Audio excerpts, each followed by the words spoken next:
कि मैं सरकार को पिछले 10 वर्षों से लिखता आ रहा हूँ, बार बार लिखता हूँ कि बिहार में मशीनें खरीदी जाती, बहुत सारी मशीनें नहीं चलाई जाती, उसका एएमसी सीएमसी का भुगतान भी होता है, जो पब्लिक मनी का दुरुपयोग है।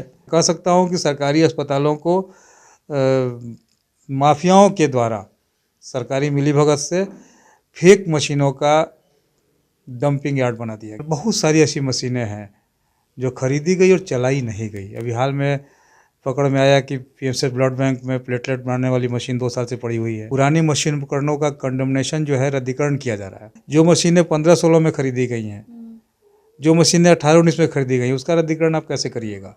यदि वो मशीन उपकरण खराब हो गई हैं तो कौन जिम्मेवार है उसके लिए? क्यों नहीं बनाया गया उसमें? गरीब मरीज का इलाज वहाँ कैसे होगा? जब जिनके पास पैसा है वो तो पारस में कराएंगे, रूबन में कराएंगे, और वहाँ डायलिसिस करने वाले लोग डॉक्टर भी पीएमसीएच के ही हैं। नमस्कार, आप देख रहे हैं लाइव बिहार। मैं आपके साथ रूपम।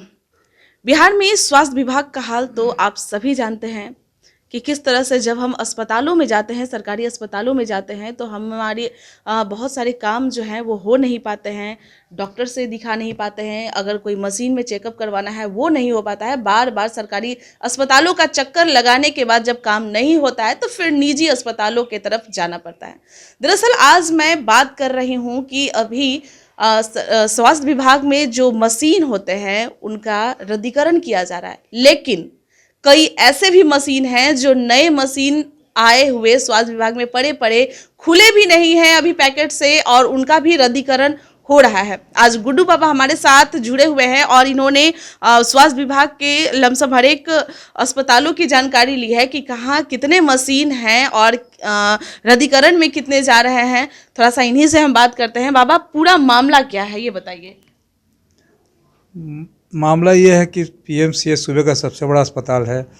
वहाँ की बहुत सारी मशीनों की जानकारी मेरे पास है। जो मशीनें खरीदी गई, इस्तेमाल नहीं हुआ।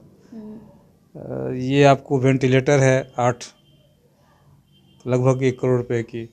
मेमोग्राफी है, टीएमटी मशीन है। एक बहुत पहले एक सलाइन वाटर प्लांट बैठा था ब्लड बैंक के नीचे। बॉयलर है। बहुत सारी ऐसी मशीनें हैं जो खरीदी गई और चलाई नहीं गई। अभी हाल में पकड़ में आया कि पीएमसीएच ब्लड बैंक में प्लेटलेट बनाने वाली मशीन 2 साल से पड़ी हुई है। तो इन सारी मशीनों को लेकर के हम लोग कोर्ट में लड़ भी रहे थे, और इसी बीच में जानकारी मिली है कि पुरानी मशीन उपकरणों का कंडमनेशन जो है रद्दीकरण किया जा रहा है। तो हमने पीएमसीएच से भी मांगा और अभी तक जानकारी मिली नहीं है पूरी। मुझे एक जगह मुझे रोकना है। जैसे आप बोल रहे थे कि हम लोग कोर्ट में लड़ भी रहे थे, तो किस मामले में कि मतलब वो मशीन चलाई जाए इसके लिए? बिल्कुल, मशीनों को चालू कराई जाए। मशीनें क्यों नहीं चली? अच्छा, आप ये इसके लिए लड़ रहे थे और वो मशीनें अब रद्दीकरण में भी जा रही है? वैसी मशीनें रद्दीकरण में भी जाने की संभावना पूरी बन रही है, क्योंकि जब रद्दीकरण हो जाएगा तो इसीलिए मैंने एक सिस्टम के तहत विभाग से मांगा। स्वास्थ्य विभाग के लोक सूचना पदाधिकारी ने हमारे सूचना आवेदन को बिहार के सभी medical college, DMCH, NMCH, PMCH, JLNMCH Bhagalpur, Muzaffarpur SKMCH, गया का एएनएमसीएच, सभी जगह के लोक सूचना पदाधिकारी को निर्देशित किया है कि आप जो मशीन रद्दीकरण किया जाना है या और जो किया गया है सबकी सूची उपलब्ध कराइए, और जो सरकारी पत्र जारी हुआ है इस काम के लिए उसका सूचना उपलब्ध करवाइए।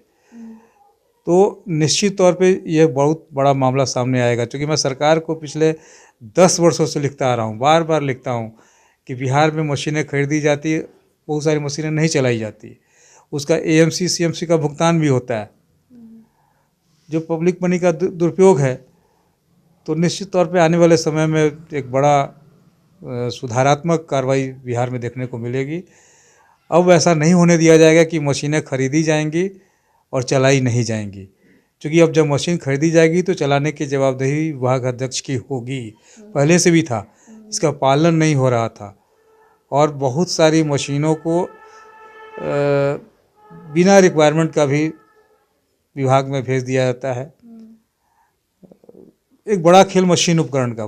मैं कह सकता हूं कि सरकारी अस्पतालों को माफियाओं के द्वारा सरकारी मिलीभगत से फेक मशीनों का डंपिंग यार्ड बना दिया गया था। अच्छा।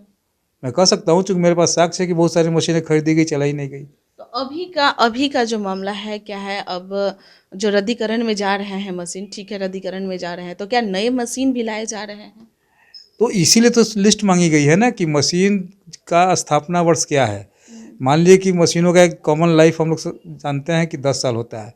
जो मशीनें 15-16 में खरीदी गई हैं, जो मशीनें 18-19 में खरीदी गई हैं, उसका रद्दीकरण आप कैसे करिएगा? यदि वो मशीन उपकरण खराब हो गई हैं तो कौन जिम्मेवार है उसके लिए? क्यों नहीं बनाया गया उस मशीन को? तो अब बड़ा मामला सामने आएगा।